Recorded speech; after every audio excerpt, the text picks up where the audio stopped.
जाइए स्थान पर।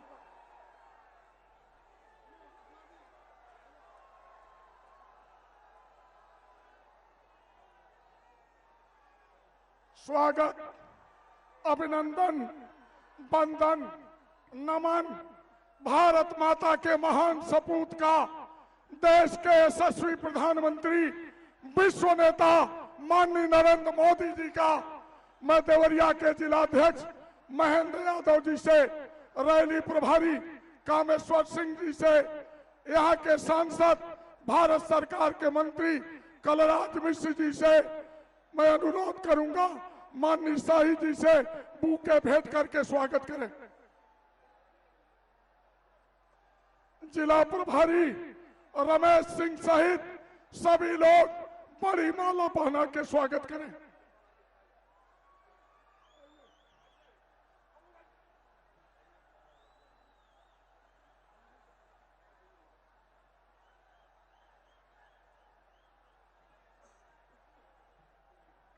माल्यार्पण करते हुए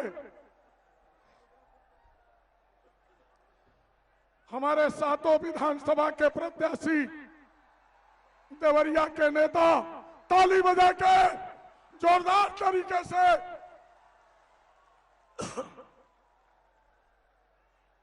बहुत बहुत धन्यवाद।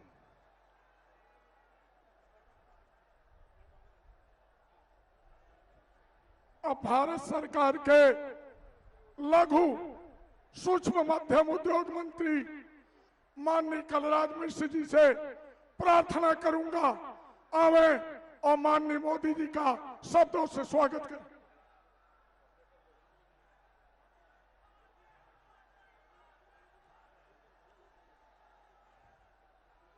भारत माता की आवाज जरा लखनऊ और दिल्ली दोनों जहां जानी चाहिए। भारत माता की, भारत माता की। देवरिया की इस विशाल जनसभा में आए हुए भारत के यशस्वी प्रधानमंत्री आदरणीय श्री नरेंद्र मोदी जी, मंच पर विराजित भारतीय जनता पार्टी के राष्ट्रीय उपाध्यक्ष आदरणीय ओम माथुर जी, आदरणीय श्री शाही जी, आदरणीय कामेश्वर सिंह जी, जिलाध्यक्ष जी महेंद्र यादव जी, मंचस्थ सभी हमारे सम्मानित नेतागण और यहाँ उपस्थित हजारों की संख्या में आए हुए सभी किसान भाइयों, नौजवान दोस्तों, माताओं बहनों, प्यारे बच्चों, पत्रकार मित्रों, छायाकार बंधुओं, मित्रों, आज बड़ा सौभाग्य का विषय है कि हमारे बीच में भारत के प्रधानमंत्री पहली बार आए हैं। इसके पहले चुनाव के, लोकसभा चुनाव के पूर्व उस समय पार्टी के नेता के रूप में आप आए, संसदीय दल के नेता चुने गए। उसी समय उन्होंने कहा था कि हमारी सरकार गरीबों को समर्पित सरकार होगी, हमारी सरकार नौजवानों के लिए, बेरोजगार नौजवानों के लिए समर्पित सरकार होगी और हम उसी के अनुरूप योजना बनाकर आगे बढ़ाने का प्रयास करेंगे। और इतना ही नहीं, तो उन्होंने लाल किले के प्राचीर से भी कहा था कि जब तक पूर्वांचल का विकास नहीं होगा, जब तक पूर्वोत्तर भारत का विकास नहीं होगा, तब तक देश का विकास नहीं हो सकता।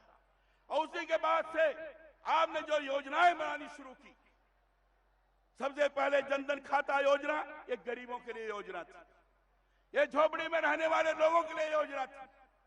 पूरे देश भर में 25 करोड़ से ज्यादा लोगों का खाता खुला, 45,000 करोड़ से ज्यादा बैंक में पैसे आए। और मैं आपकी जानकारी के लिए बताना चाहता हूं, देवरिया जनपद में 100% लोगों का खाता खुला, 100% लोगों का खाता खुला। और इतना नहीं, आपने कहा सामाजिक सुरक्षा बीमा योजना होगी गरीब लोगों के लिए। सड़क दुर्घटना में मृत्यु हो जाती है, परिवार का एक व्यक्ति रहता है, मर जाता है तो कोई पूछने वाला नहीं रहता। आपने कहा 12 रुपया साल में दो, बीमा कराओ, मृत्यु हो जाने के बाद 2 लाख रुपया तत्काल प्राप्त हो जाएगा। और इतना नहीं तो मां बहनों के लिए आपने कहा कि जो माताएं बहनें चूल्हा जलाकर परेशान होती हैं, अंधी होती हैं और फेफड़े में धुआं जाने के बाद उनकी मृत्यु हो जाती है, ऐसे के लिए उन्होंने गैस सिलेंडर की व्यवस्था की। जो सब्सिडी की व्यवस्था थी, अपील की, लोगों ने अपनी सब्सिडी छोड़ी और उसमें जो पैसा बचा उसमें गरीब माताएं बहनों को आपने मुफ्त में सिलेंडर गैस देने का व्यवस्था आपने अपनाई। और मुझे बड़ी प्रसन्नता है कि पूर्वांचल को ही आपने चुना।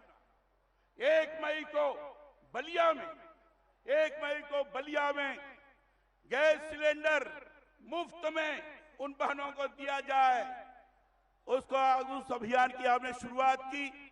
और मैं प्रधानमंत्री जी से कहना चाहता हूं कि आपको जानकर प्रसन्नता होगी कि देवरिया और कुशीनगर 2 जिले ऐसे हैं जिसमें इतने अधिक लोगों को मुफ्त में सिलेंडर दिया गया कि पूरे हिंदुस्तान भर में दूसरा नंबर हुआ। मैं आपको बताना चाहता हूं, देवरिया और कुशीनगर मिलाकर 2,69,596 अर्थात 2,70,000 सिलेंडर गैस दिया गया। किसी बिना भेदभाव के, चाहे बुर्काधारी महिलाएं होंगी चाहे और भी महिलाएं होंगी, सबको ये सिलेंडर दिया गया। और आज वो बुर्काधारी महिलाएं भी कहती हैं कि हम जाएंगे तो नरेंद्र मोदी के साथ जाएंगे, हम जाएंगे तो नरेंद्र मोदी को मतदान करेंगे। वो बुर्काधारी महिलाएं भी बोलती है। वो जो गरीब लोग बोलते हैं। आपने मुद्रा योजना शुरू की। मुद्रा योजना में भी नौजवान, गरीब, पटरी दुकानदार, सब्जी वाला, ठेले वाला, रिक्शे वाला बिना गारंटी के लोन बैंक से मिलेगा और जब काम करते जाएंगे पैसा जमा करते जाएंगे। मैं आपकी जानकारी के लिए बताना चाहूंगा, 8,000 से ज्यादा लोगों ने पैसा लिया और उसे लाभ प्राप्त किया है। आपने नौजवानों की बात की, कोई नौजवान बेरोजगार नहीं रहेगा। मैं आपको बताना चाहूंगा, इसी बात को ध्यान में रखकर हमने देवरिया संसदीय क्षेत्र में काम किया। हमने रोजगार तेरे द्वार ये नारा देकर रोजगार मेला लगाया। रोजगार मेला में पहली बार 12,000 लोगों ने रजिस्ट्रेशन कराया और 12,000 लोगों ने रजिस्ट्रेशन कराने के पश्चात 8,000 लोगों का इंटरव्यू हुआ और जिसमें आपको जानकर प्रसन्नता होगी 1169 लोगों को नौकरी मिली। ये भी केवल BA, MA और इंटरमीडिएट वालों के लिए था। दूसरी बार रोजगार मेला लगा केवल इंजीनियरिंग वालों को, तो उसमें 3,000 लोगों ने रजिस्ट्रेशन कराया। 3,000 लोगों ने रजिस्ट्रेशन कराया, जिसमें से 413 लोगों को नौकरी मिली। मित्रों, ये सारा किया गया है। मोदी जी पूर्वांचल के लिए समर्पित है। इन्होंने फर्टिलाइजर कारखाना खोला, शांत रहिए, उन्होंने फर्टिलाइजर कारखाना खोला। आपने एम्स दिया और गन्ना के लिए सबसे पहले श्री रामविलास पासवान जी, नितिन गडकरी जी, मैं, मेनका जी, हम सबों को पूर्वोत्तर भारत के लिए विचार करने के लिए कि गन्ना की मिलें कैसे चले, किस ढंग से गन्ना किसानों को लाभ हो, इसके लिए हमने विचार किया। 6,000 करोड़ रुपया दिया, लेकिन ये सरकार ने गन्ना किसानों को बकाया भुगतान नहीं किया। इस सरकार की, चाहे समाजवादी पार्टी की सरकार हो चाहे बहुजन समाज पार्टी की सरकार हो, इन्होंने गन्ना किसानों के साथ मजाक किया है। केवल कुशीनगर और देवरिया मिलाकर 14 मिले हैं, सभी मिले बंद हैं। केवल एक मिल चल रही है, प्रतापपुर की मिल, जिसके लिए मैंने स्वयं आग्रहपूर्वक मुख्यमंत्री से भी कहा था और कुशाक बजाज जिनकी फैक्ट्री है उनको कहा था वो चल रही है। हमारी सरकार आएगी, इन सारी चीजों को कराया जाएगा, इतना मैं विश्वास दिलाता हूं। और मोदी जी ने, प्रधानमंत्री जी ने जो पूर्वी उत्तर प्रदेश के विकास के बारे में एक खाका खींचा है, पटेल आयोग के आधार पर जो इसका ब्लूप्रिंट बनाया है, उस आधार पर पूर्वी उत्तर प्रदेश एक विकसित प्रदेश के रूप में आएगा। देवरिया भी उसमें होगा, एक अच्छी स्थिति का शुरुआत होगा। आज प्रधानमंत्री जी हमारे बीच में आए हैं, इस सोच के आधार पर आए हैं। इसलिए मैं विशेष रूप से आप लोगों की तरफ से आदरणीय प्रधानमंत्री जी का अभिनंदन करता हूं, वंदन करता हूं और आप सब लोगों के चरणों में प्रणाम करते हुए अपनी वाणी को विराम देता हूं। बहुत बहुत धन्यवाद।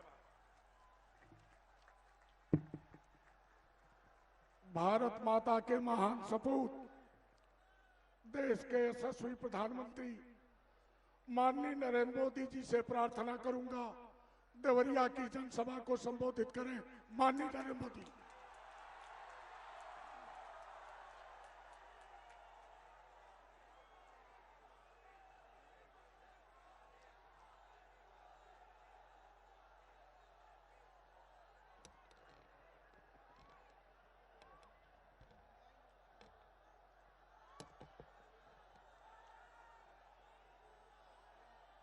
केंद्र में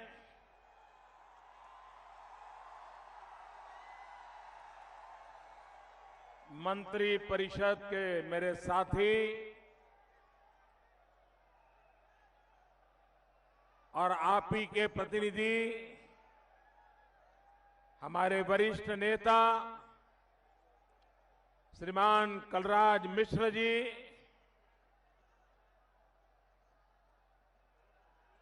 श्रीमान कामेश्वर सिंह जी, संसद में मेरे साथी श्री रविंद्र कुशवाहा जी, श्री ओम प्रकाश माथुर जी, गोरखपुर क्षेत्र के अध्यक्ष श्रीमान उपेंद्र शुक्ल जी, श्रीमान विजय कुमार दुबे, अंतर्यामी सिंह, महेंद्र यादव जी, श्रीमान भूपेंद्र सिंह जी, श्रीमान श्री प्रकाश मणि त्रिपाठी जी, श्रीमान रमेश सिंह जी, श्रीमान शलभ मणि त्रिपाठी जी, और इस चुनाव में हमारे उम्मीदवार पथरदेवा से श्रीमान सूर्य प्रताप शाही जी, हमारे वरिष्ठ नेता जी, इधर आइए सूर्य प्रताप जी, भाटपार रानी से श्रीमान जयनाथ कुशवाहा जी, रामपुर से श्रीमान कमलेश शुक्ल जी, सलेमपुर से श्रीमान काली प्रसाद जी, देवरिया से श्री जन्मेजय सिंह जी, बरहट से सुरेश तिवारी जी, रुद्रपुर से जयप्रकाश निषाद जी और विशाल संख्या में पधारे हुए मेरे प्यारे भाइयों और बहनों,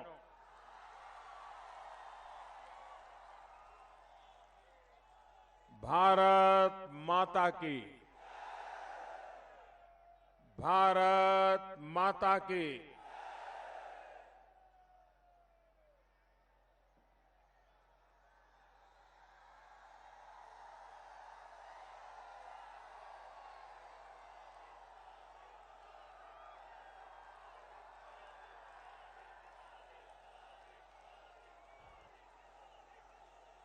जहां भी मेरी नजर पहुंचती है, लोग ही लोग नजर आ रहे हैं।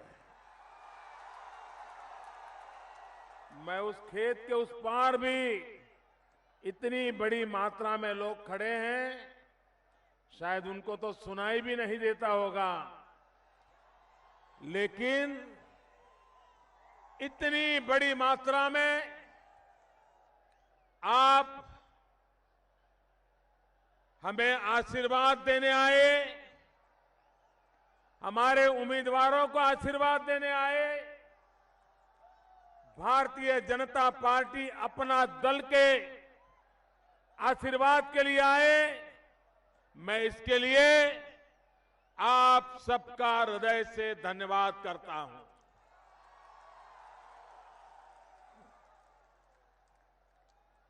भाइयों बहनों,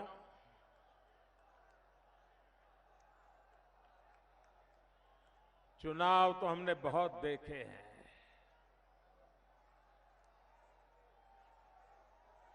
लेकिन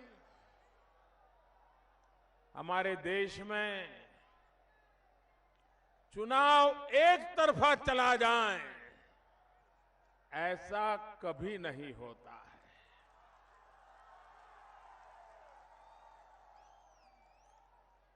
5 चरण का मतदान पूरा हुआ। लोगों ने बढ़ चढ़कर के भारी मतदान किया। प्रारंभ में जब मतदान था तब ठंड थी, 5वां चरण आते आते गर्मी आ गई, लेकिन मतदान के उत्साह में कोई फर्क नहीं हुआ। लोगों ने उमंग और उत्साह के साथ मतदान किया। भारी मतदान के लिए इन 5 चरण में उत्साह बढ़ाने वाला काम करने वाले सभी मतदाताओं का मैं हृदय से बहुत बहुत अभिनंदन करता हूं।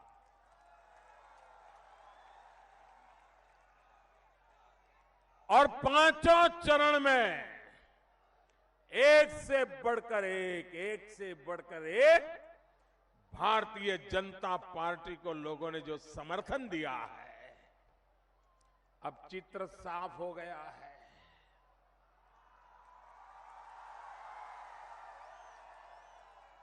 आज चर्चा ये नहीं है कि सरकार किसकी बनेगी,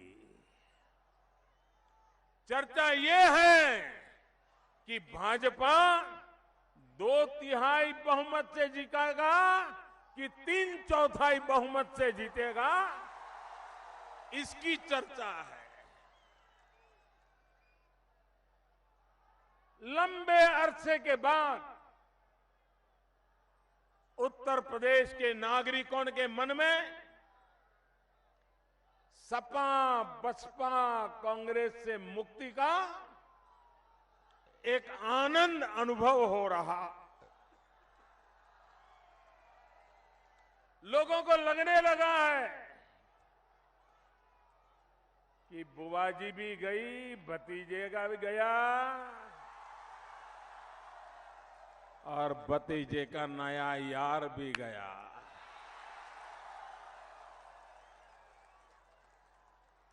कुछ बचने वाला नहीं है।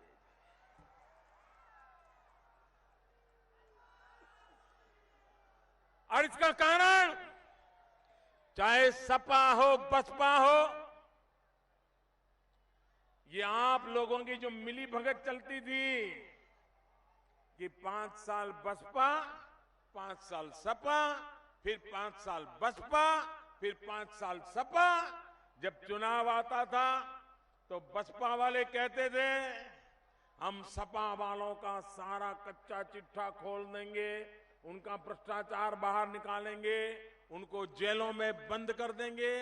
और जैसे ही कुर्सी पर बैठते थे तो वो सोच रहे थे कि वो तो मलाई खा के गए, कुछ बचा है क्या,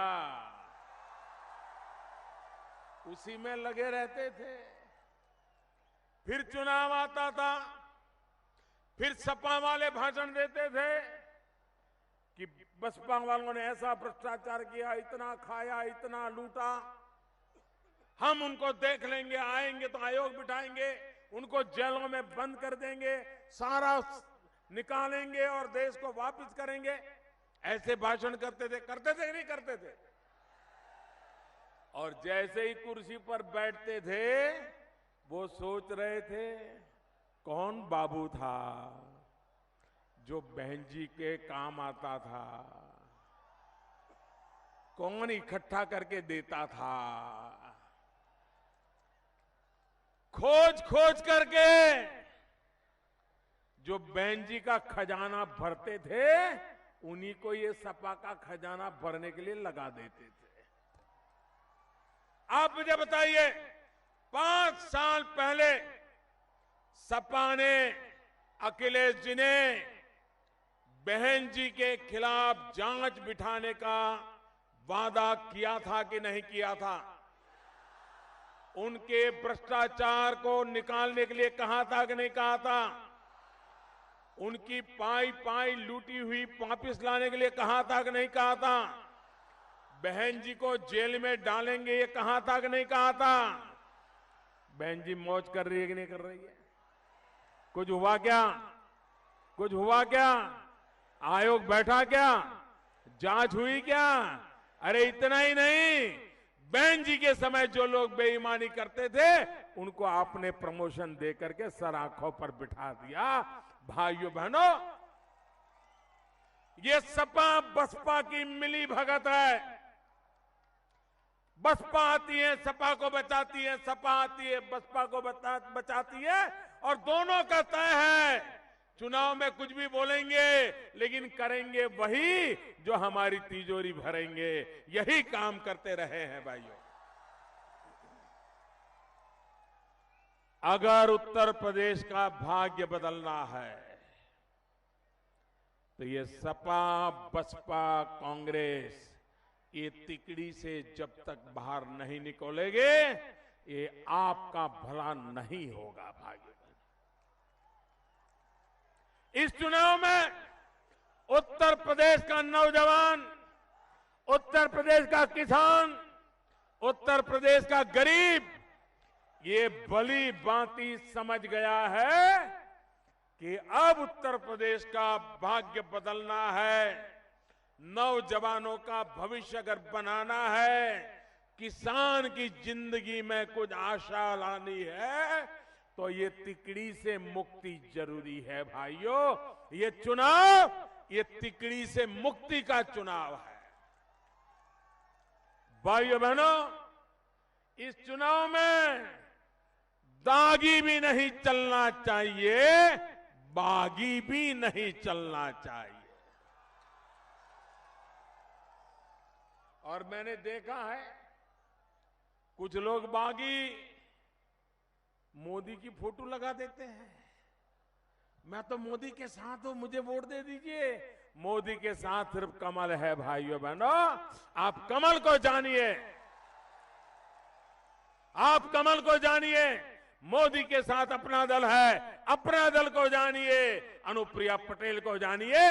भारतीय जनता पार्टी अपना दल मिलकर के उत्तर प्रदेश में कंधे से कंधा मिला करके काम करना चाहते हैं। भाइयों बहनों,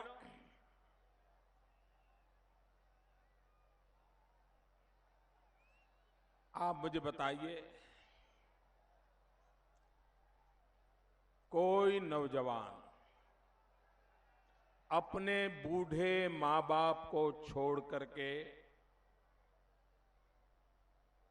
खेत खलिहान छोड़ करके गांव यार दोस्त सबको छोड़ करके शहरों की झुग्गी झोपड़ी में जिंदगी गुजारना उसे अच्छा लगता है क्या? अच्छा लगता है क्या? हर नौजवान बेटा अपने बूढ़े मां बाप के पास रहना चाहता है कि नहीं रहना चाहता है? अपने जनपद में ही कोई रोजगार मिले चाहता है कि नहीं चाहता है? भाइयों बहनों, हमारी कोशिश है कि हमारे नौजवानों को जनपद में ही कोई न कोई काम रोजगार मिल जाए ताकि उसे बूढ़े मां बाप को छोड़ करके शहरों में गंदी बस्तियों में जिंदगी जीने के लिए मजबूर होना न पड़े। भाइयों बहनों, जब मैं प्रधानमंत्री का उम्मीदवार भी नहीं था, जब मैं गुजरात का मुख्यमंत्री था, तब भी जब भारत का भविष्य के विषय में चर्चा करता था तो मैं उस समय बोलता था। आज मैं फिर से देवरिया की धरती पर दोहराना चाहता हूं।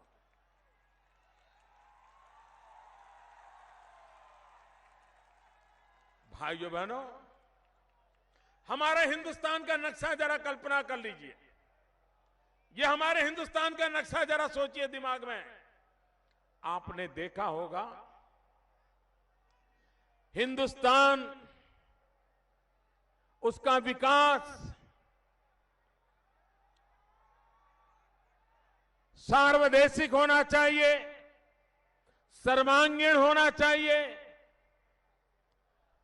एक इलाका का विकसित हो, दूसरे का न हो, ऐसा भाइयों बहनों कभी नहीं चल सकता। शरीर, आपका शरीर ऊंचाई ठीक हो, वजन ठीक हो,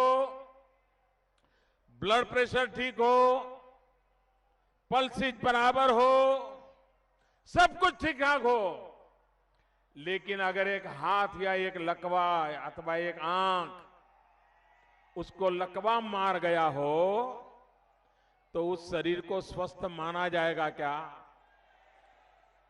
कितना ही वजन परफेक्ट हो, कितनी ऊंचाई परफेक्ट हो, फिर भी वो शरीर स्वस्थ नहीं माना जाएगा ना। वैसे ये हमारी भारत माता भी, उसका पश्चिमी छोर जरा नक्शा दिमाग में ले लीजिए, उसका पश्चिमी छोर विकास करता हो, गुजरात हो, महाराष्ट्र हो, गोवा हो, कर्नाटक हो, राजस्थान हो, केरला हो, दिल्ली हो, हरियाणा हो, ये हिंदुस्तान की पश्चिम पट्टी, इसका तो विकास होता रहे। लेकिन हमारे भारत की पूरब पट्टी, पूर्वी उत्तर प्रदेश, गोरखपुर, देवारिया, काशी, हमारा बिहार, हमारा बंगाल, आसाम, नॉर्थ ईस्ट, उड़ीसा, अगर इन राज्यों का विकास नहीं होगा, पूर्वी उत्तर प्रदेश का विकास नहीं होगा, तो क्या हिंदुस्तान का स्वस्थ विकास माना जाएगा? संतुलित विकास माना जाएगा? बराबर बराबर विकास होना चाहिए कि नहीं होना चाहिए? और इसलिए भाइयों बहनों, मैंने बीड़ा उठाया है, पूर्वी भारत का भी वैसा ही विकास होना चाहिए जैसा आज पश्चिम भारत में दिखाई देता है। पूर्वी भारत के पास पानी है, नदियां है, उपजाऊ भूमि है, मेहनतकश लोग है, प्राकृतिक संपदा है, बुद्धिमान तेजस्वी नौजवान है। तो भाइयों बहनों, मेरा पूर्वी उत्तर प्रदेश पीछे नहीं रहना चाहिए, आगे बढ़ना चाहिए। आपने मुझे पूर्वी उत्तर प्रदेश से सांसद बनाया है, आपने मुझे संसद में भेजा है। पूर्वी उत्तर प्रदेश के सांसद के नाते मेरे मन में एक इच्छा है कि मेरे इस प्रतिनिधि कालखंड में इस प्रदेश ने मुझे इतना प्यार दिया, आशीर्वाद दिया, मैं यहां के लिए कुछ करना चाहता हूं,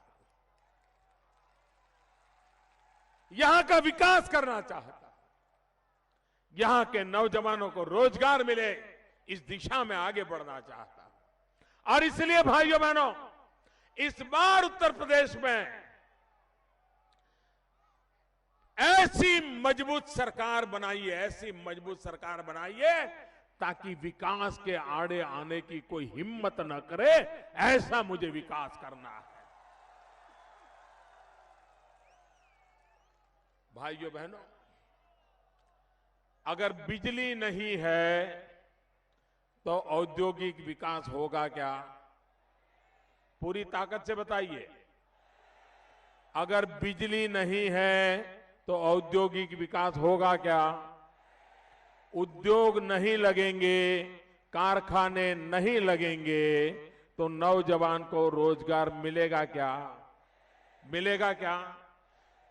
भारत सरकार के पास बिजली है, हम सस्ते में अखिलेश सरकार को बिजली देने के लिए तैयार है।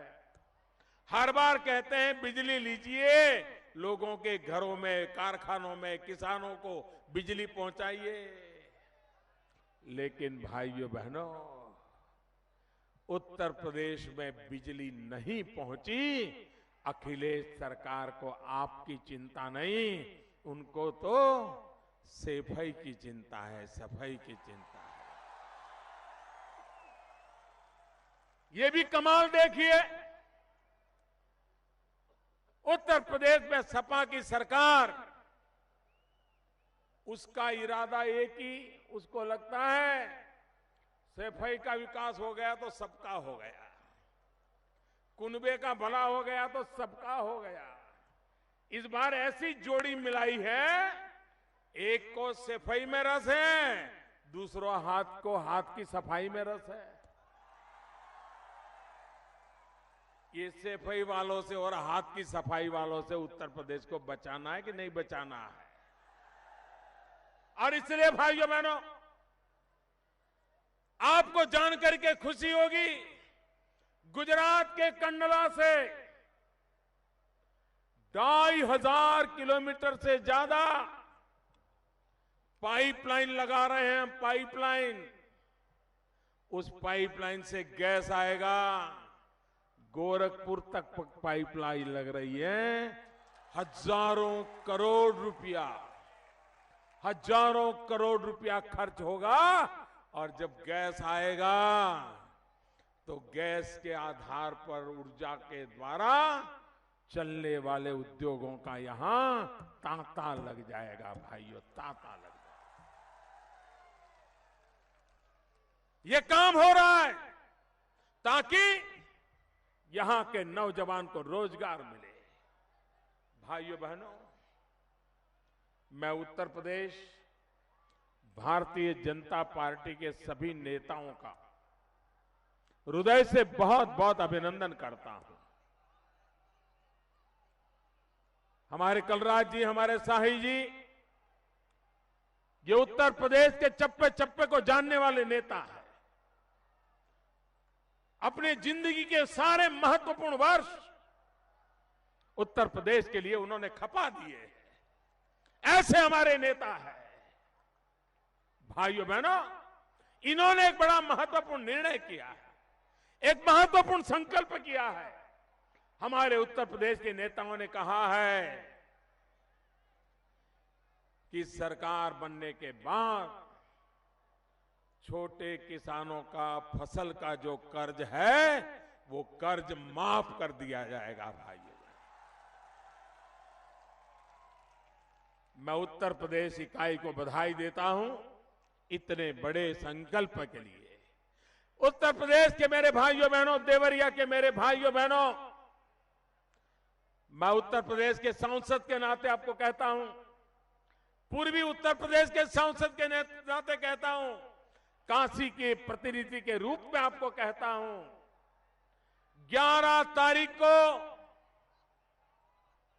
उत्तर प्रदेश में चुनाव के नतीजे आएंगे। 13 तारीख को पूरा हिंदुस्तान विजयी होली मनाएगा, रंगों से रंग जाएगा। उसके बाद उत्तर प्रदेश में नई सरकार का गठन होगा, भाजपा की सरकार बनेगी, भारी बहुमत से बनेगी, और नई सरकार की मंत्री परिषद की पहली मीटिंग में किसानों के कर्ज नाबूदी का फैसला हो जाएगा। ये काम मैं होगा, ये देखूंगा, मैं खुद देखूंगा, ये काम होगा। भाइयों बहनों, हम जो निर्धार करते हैं उसको पूरा करने वाले लोग। इतना ही नहीं, गन्ना किसानों का जो बकाया है, 2014 के लोकसभा के चुनाव के पहले मैंने जनसभा में सार्वजनिक रूप से कहा था, 22,000 करोड़ रुपया बकाया था। 22,000 करोड़, किसान कहां जाएगा अगर 22,000 करोड़ रुपया चीनी मालिकों के पास पड़ा होगा तो गरीब किसान क्या करेगा? हमने कहा था कि दिल्ली में हमारी सरकार बनने के बाद इन 22,000 करोड़ का बकाया चुकता कर दिया जाएगा।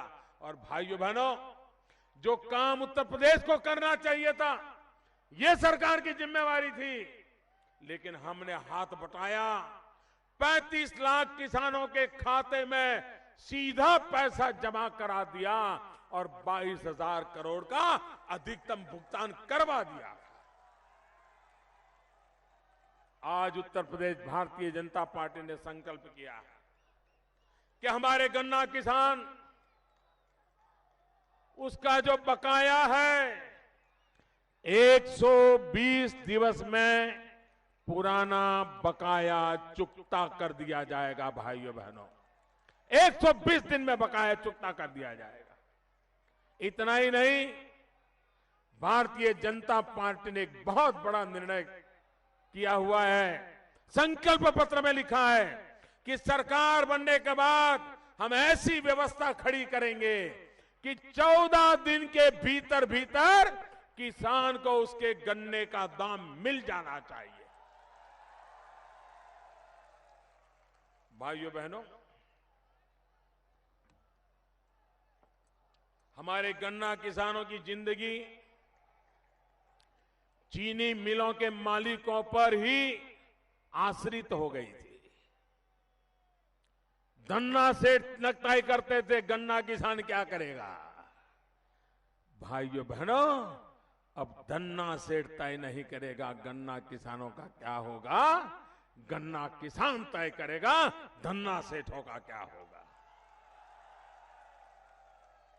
भाइयों बहनों, हमने ऐसी योजनाएं बनाई हैं कि गन्ना किसान को अब कभी भी चीनी मिल के मालिकों की तरफ देखने की जरूरत नहीं पड़ेगी। हमने गन्ना में से इथेनॉल बनाने का काम उठाया हुआ है। हजारों करोड़ लीटर गन्ने में से इथेनॉल बनाते हैं, जो पेट्रोल की जगह पे काम आता है, डीजल की जगह पे काम आता है। विदेशों से पेट्रोल डीजल मंगवाना कम करेंगे। गन्ना किसानों में जो गन्ना है उसमें से पेट्रोल डीजल की जगह पे इथेनॉल तैयार करेंगे। चीनी की जरूरत होगी तब चीनी बनाएंगे। चीनी का दाम टूट जाएगा तो गन्ने से इथेनॉल बनाएंगे, लेकिन गन्ना किसानों को तकलीफ नहीं होने देंगे। ये काम हमने किया है और ये वादा नहीं कर रहा हूं, शुरू कर दिया है। हजारों लाखों लीटर पिछले साल गन्ने में से इथेनॉल बना करके देश में पेट्रोल के रूप में गाड़ियों में भर दिया गया, गाड़ियां चलाई गई। भाइयों बहनों,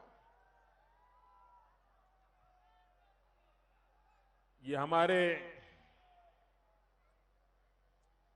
सपा सरकार चीख चीख करके कह रही है, पिछले 1 साल से कह रही है कि काम बोल रहा है।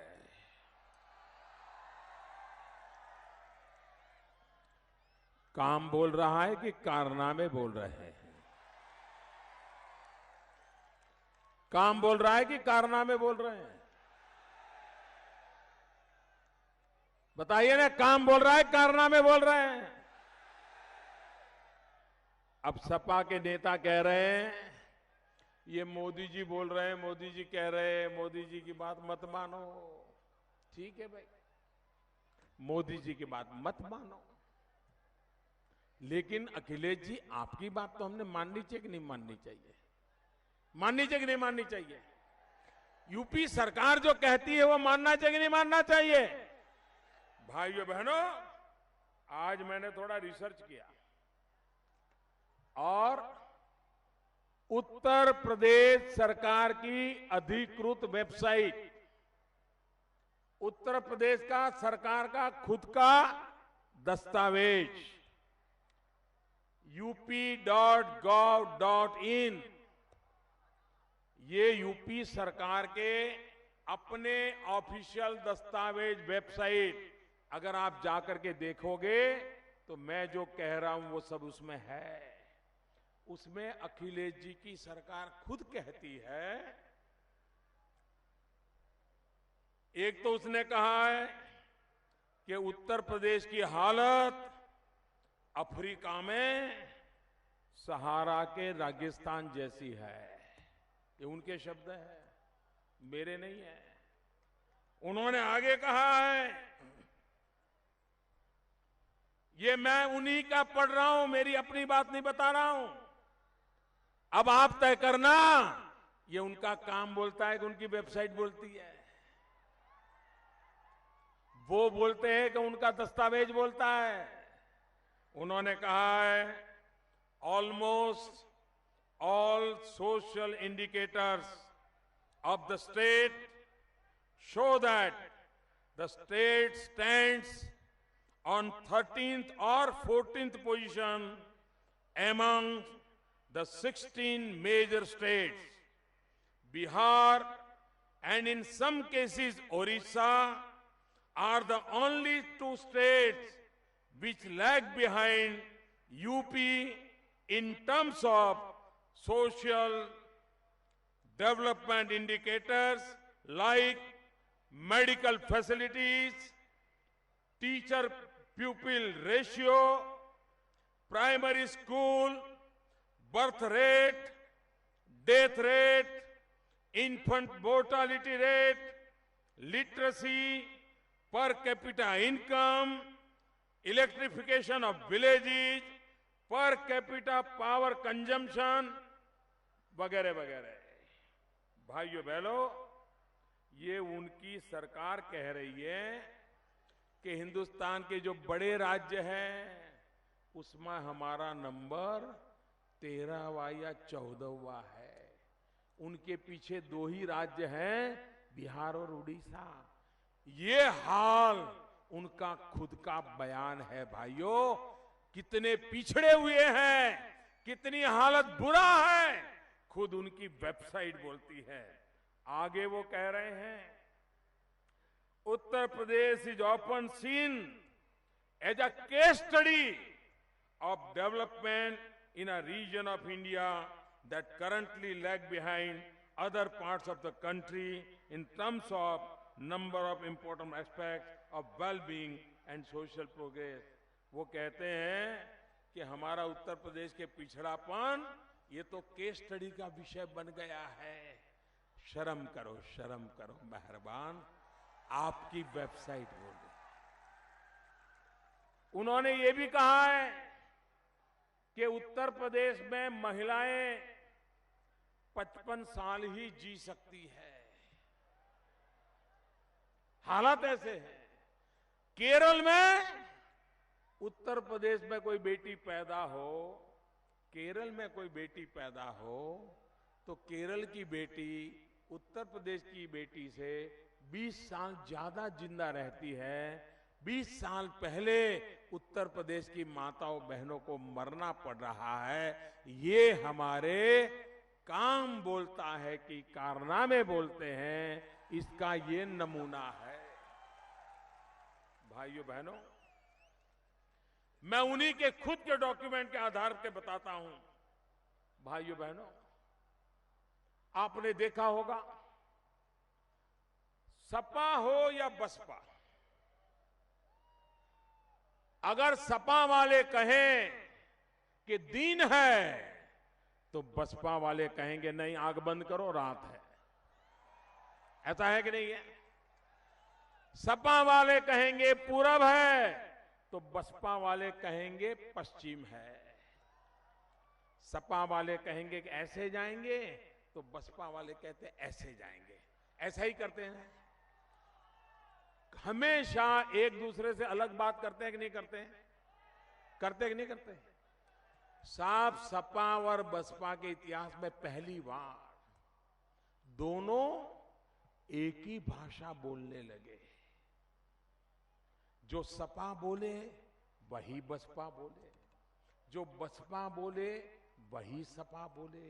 कभी नहीं हुआ एक मुद्दे पर दोनों एक हो गए। कौन सा? कौन सा? 8 नवंबर को रात को 8 बजे टीवी पर मैंने कहा, मेरे प्यारे देशवासियों, और जैसे ही 500 और 1000 की नोट गई, सपा बसपा एक हो गए।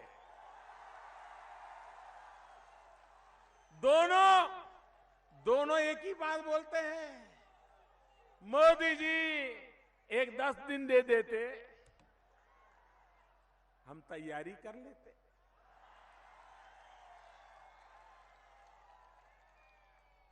दोनों कह रहे हैं मोदी ने गलत किया। भाइयों बहनों, उनको पता है 70 साल तक जिन्होंने देश को लूटा है, वो गरीबों को लौटाना ही पड़ेगा, ये लिख के रखो। आप कोई बचने वाला नहीं है, कहीं पर भी रखा होगा निकलने वाला है। और जैसे ही नोटबंदी आई, कहां छुपा करके रखे थे बंडल के बंडल, बोरियों की बोरियां भर करके निकाल करके ड्राइवर के नाम बैंक में डाल दो, मजदूर के नाम पर डाल दो, रिश्तेदार के नाम एक बार डाल दो।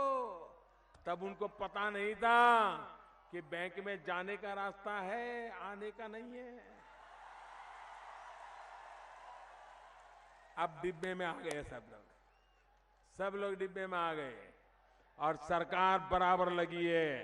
रुपया कहां से निकला, किस बैंक में आया, कहां गया, ये पूंछ पकड़ती पकड़ती आगे जा रही है, और ये कांप रहे हैं।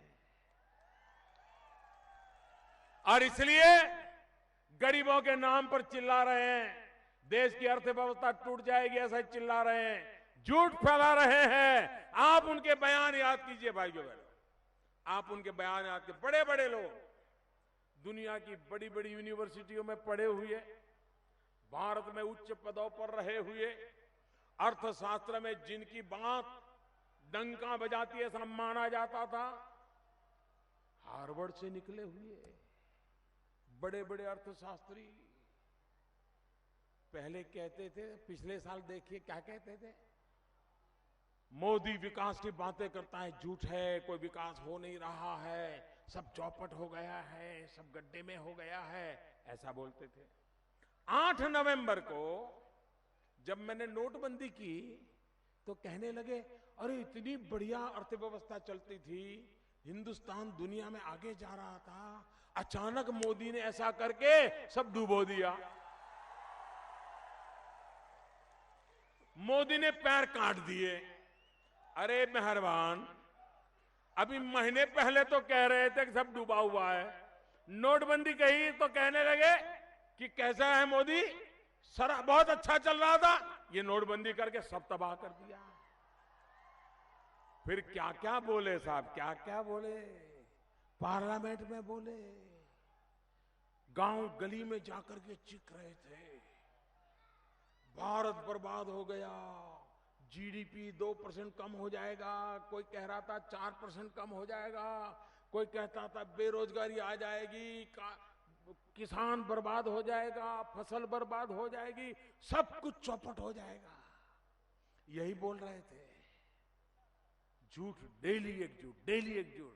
भाइयों बहनों, कल जीडीपी के आंकड़े आ गए, और जीडीपी के आंकड़ों ने फिर एक बार कह दिया कि सारी दुनिया में बड़े देशों में तेज गति से आगे बढ़ रहा है कोई देश, उस देश का नाम हिंदुस्तान है। भाइयों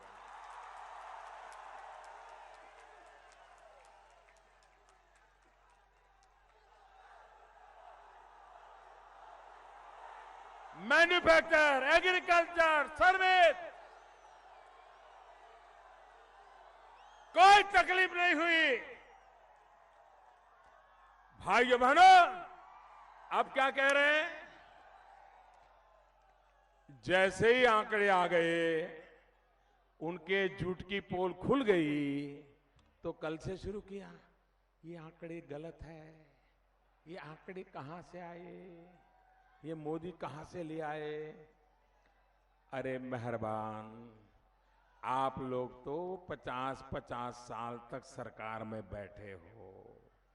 आपके समय आंकड़े जहां से आते थे, इस सरकार में भी आंकड़े वहीं से ही आते हैं। वही एक संस्था है जो इस काम को करती है। आपकी सरकार थी तब भी वही करती थी, हमारी सरकार है तब भी वही करेगी। 50 साल के बाद भी कोई सरकार होगी तो भी वही संस्था काम करने वाली है। और इसलिए अब जब आपके झूठ का पर्दा खुल गया तो आप अब आंकड़ों पर शक करने लग गए। इतना झूठ फैलाते रहोगे। दुनिया में दुनिया कह रही है हिंदुस्तान आगे बढ़ रहा है, तब आप कह रहे हो पीछे जा रहे हो। ये कौन सी देश सेवा कर रहे हो भाई? क्या राजनीति ऐसे करोगे क्या? और इसलिए भाइयों बहनों, देश ने बड़े बड़े विद्वान अर्थशास्त्री देख लिए हैं। दुनिया की बड़ी बड़ी यूनिवर्सिटियों से पढ़ करके आए हुए लोगों को देश ने देख लिया है। हार्वर्ड से पढ़े लिखे आए हैं और जब भी कुछ होता है तो हार्वर्ड की डिग्री दिखाते हैं। एक तरफ हार्वर्ड वाले हैं तो दूसरी तरफ हार्ड वर्क वाला है। और देश ने देख लिया हार्वर्ड वालों का अर्थशास्त्र किताबों में रह गया, हार्ड वर्क करने वाले का अर्थ कारण खेतों में, गांवों में, मजदूर के हाथों में वो पनपने लग गया भाइयों, वो पनपने लग गया। ऐसे देश चलता है भाइयों। मैं देश के किसानों का, मैं देश के मजदूरों का, मैं देश के ईमानदार भाइयों बहनों का, मैं देश के नौजवानों का आज शत शत वंदन करता हूं कि उनके परिश्रम से नोटबंदी के खिलाफ झूठा अपप्रचार होने के बावजूद भी देश को विकास की यात्रा में रुकने नहीं दिया, आगे बढ़ाया। शत शत नमन मेरे देशवासियों, शत शत नमन है आपको।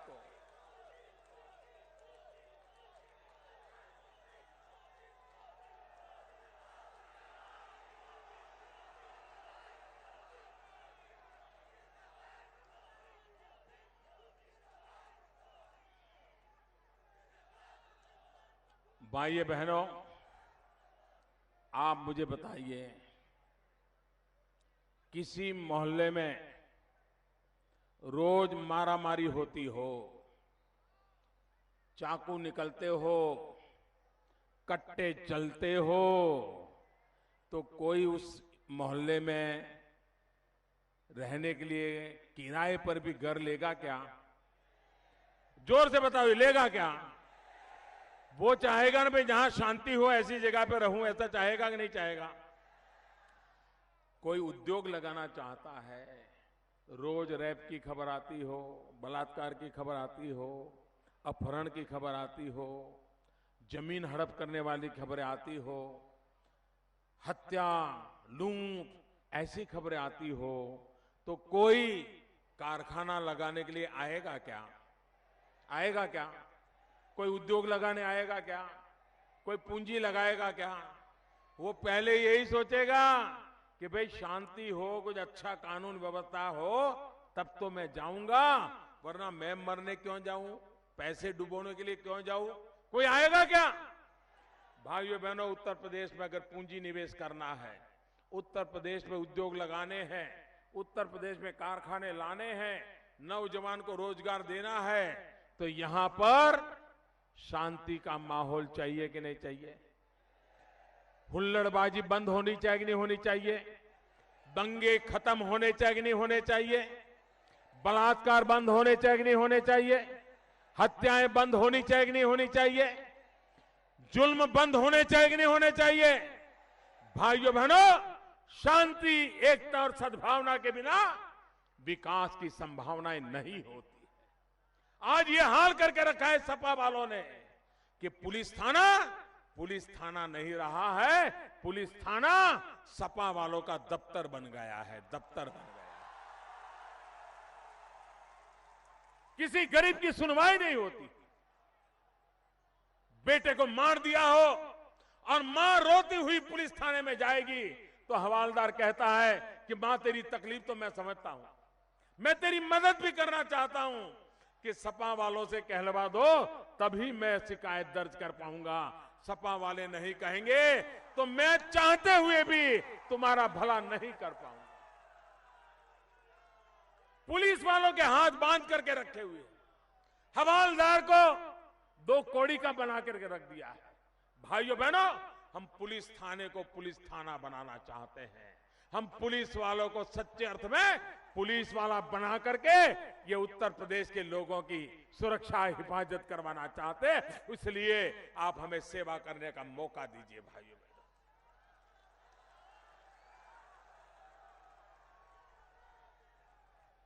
भाइयों बहनों, अगर सरकार चाहे समय सीमा में कैसे काम कर सकती है। आप देखिए, जब मैं प्रधानमंत्री बना तो सभी विभागों का हिसाब लेता था, बताओ भाई क्या हाल है, क्या स्थिति है, ये जो लोग गए वो कैसा छोड़ के गए हैं, जरा पूछता था। जब बिजली वालों को पूछा तो उन्होंने कहा कि साहब 18,000 गांव ऐसे हैं जिसमें बिजली नहीं है। मैंने कहा भाई कितने साल लगेंगे बिजली हमको लगानी है? तो बोले साहब कम से कम 7 साल तो लगेंगे, तब इन 18,000 गांव में बिजली जाएगी।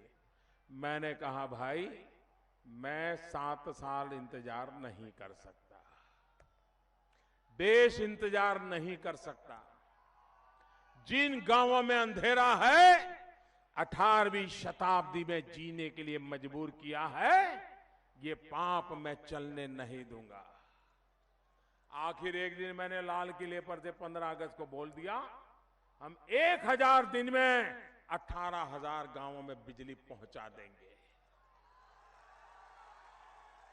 अभी तो 1000 दिन पूरे होने में बहुत देर है, लेकिन अब तक करीब करीब 13,000 गांवों में बिजली पहुंच गई। भाइयों,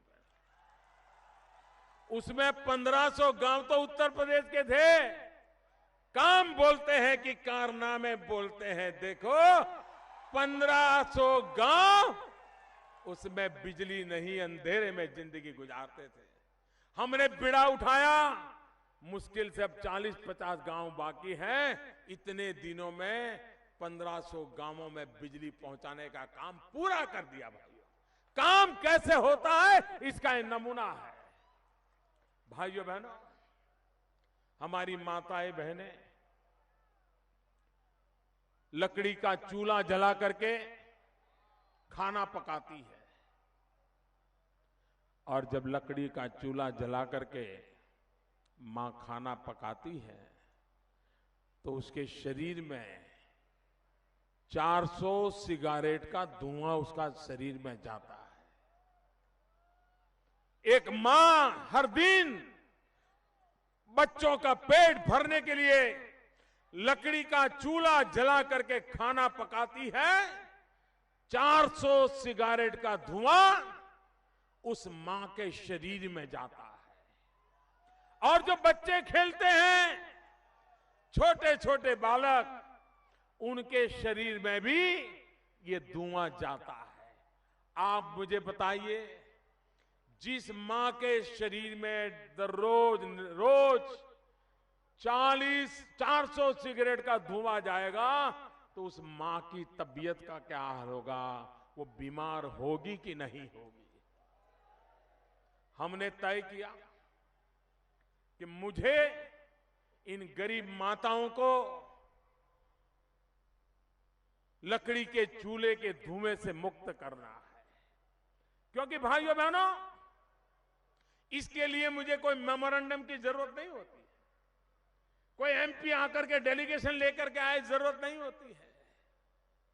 ये चीजें मैं जिंदगी में जी करके आया हूं।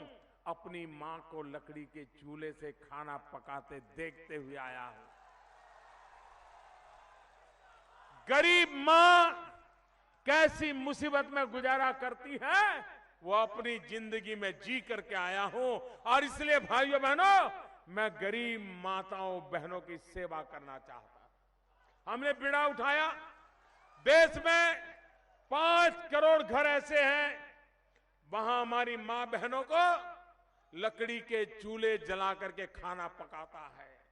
हमने बीड़ा उठाया, 5 करोड़ परिवारों को गैस का सिलेंडर देंगे, गैस का कनेक्शन देंगे और कनेक्शन मुफ्त में देंगे। भाइयों बहनों, आज मुझे गर्व से कहना है, इस योजना को लागू किए अभी तो 1 साल नहीं हुआ है, 3 साल मैंने तय किया है, लेकिन 1 साल भी नहीं हुआ, अब तक 1 करोड़ 80 लाख से ज्यादा कुटुंबों में, परिवार में गैस का कनेक्शन दे दिया, गैस का सिलेंडर पहुंच गया।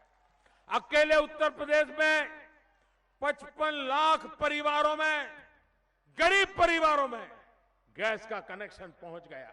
भाइयों बहनों, इस देश का अरबों खरबों पति भी खाना जिस प्रकार से पकाता है, अब उत्तर प्रदेश में मेरी गरीब मां भी वैसे ही चूल्हे से खाना पकाती है। ये काम हम करते हैं। भाइयों बहनों, अगर हमारा गरीब मध्यम वर्ग का इंसान,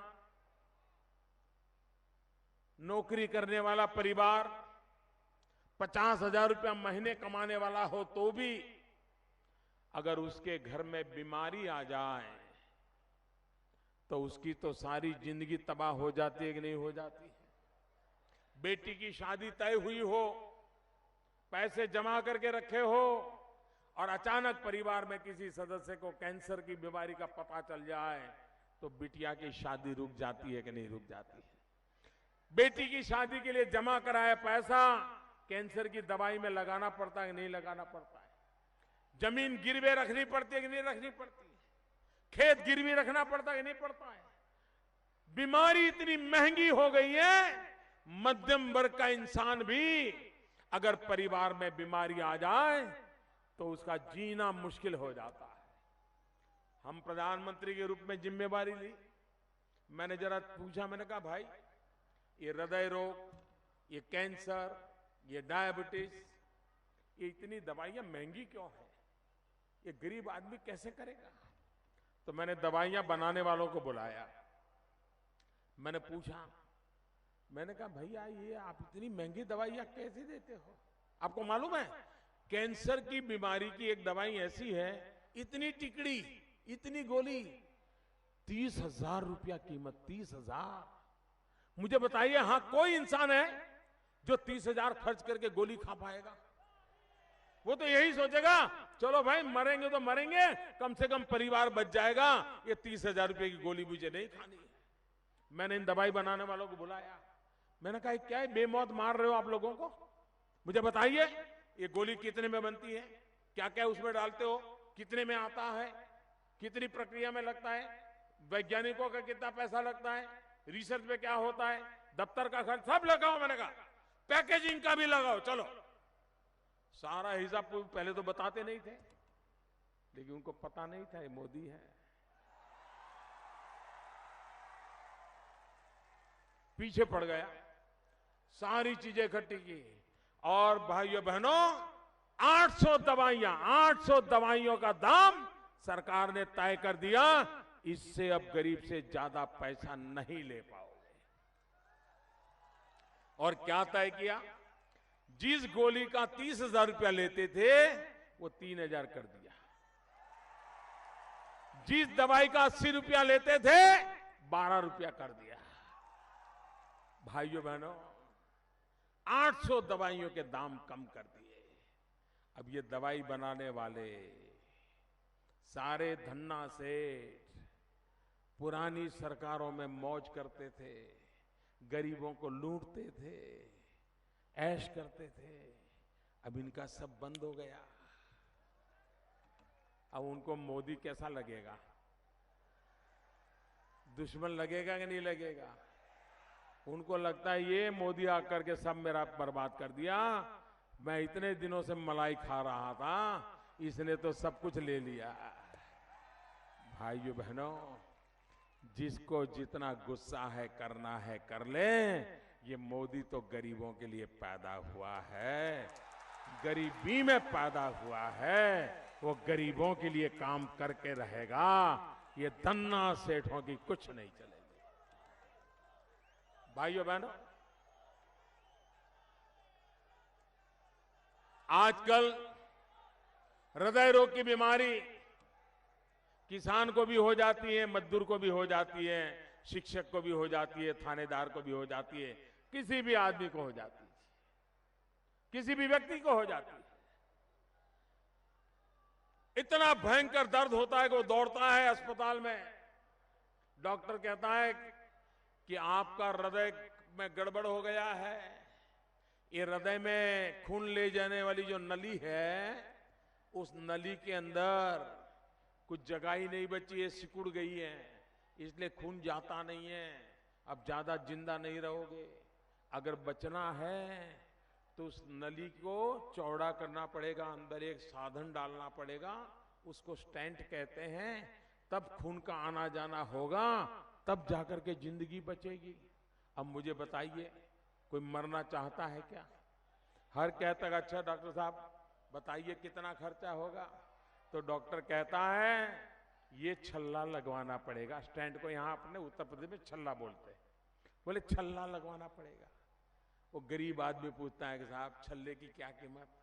वो डॉक्टर कहता है कि ये है 45,000 वाला और ये है 1.25 लाख वाला, अब आप बताइए कौन सा लगवाना है। तो बेचारा आदमी पूछता है कि भाई ये 45,000 का फायदा क्या है, 1.25 लाख का फायदा क्या है? तो वो कहता है देखिए 45,000 वाला छल्ला लगाओगे तो 4-6 साल तो बच जाओगे, उसके बाद की गारंटी नहीं है। और ये 1.25 लाख 1.5 लाख वाला लगाओगे तो फिर कभी देखना नहीं पड़ेगा, जीवन भर चलता रहेगा।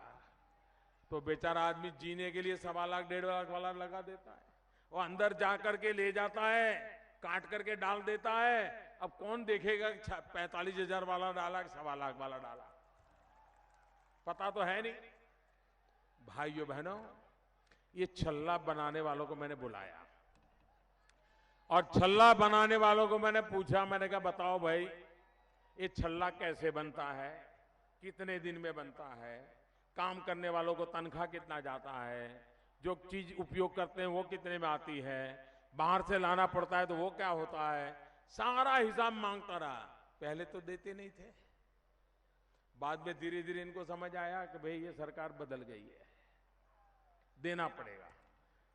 बड़ी मुसीबत से उन्होंने हिसाब दिया और अभी 15 दिन पहले मैंने कानूनन घोषणा कर दी कि अब छल्ला जो 45,000 रुपए में तुम गरीबों को लूटते थे वो तुम्हें 7,000 रुपए में ही बेचना पड़ेगा।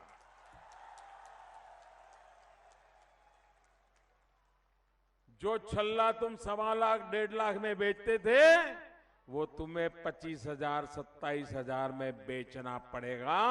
भाइयों बहनों, आज किसी को हृदय रोग की बीमारी हो जाए और स्टेंट लगवाना हो तो सरकार ने दाम 80% से ज्यादा कम कर दिए हैं, ताकि सामान्य मानवी दवाई के कारण, उपचार के कारण बेमौत मरना नहीं चाहिए।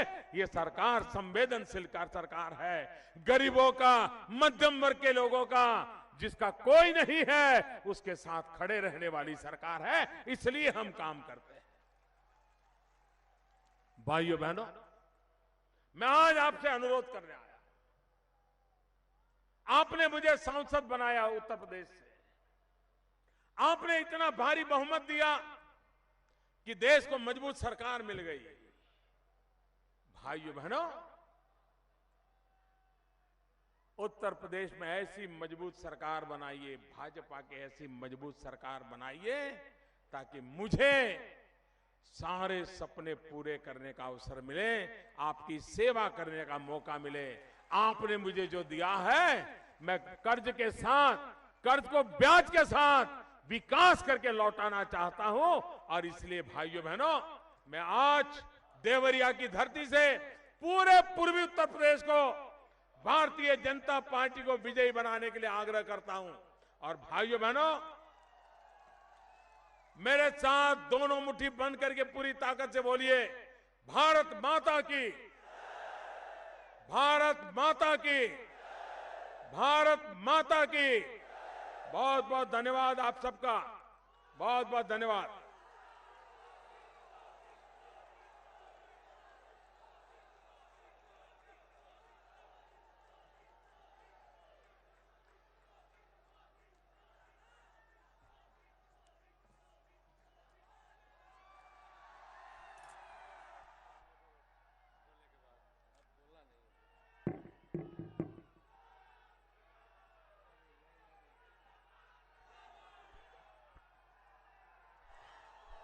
हेलो, देवरिया जिले के अध्यक्ष माननीय महेंद्र यादव जी से अनुरोध है, धन्यवाद देते हुए सभा के समापन की घोषणा करें।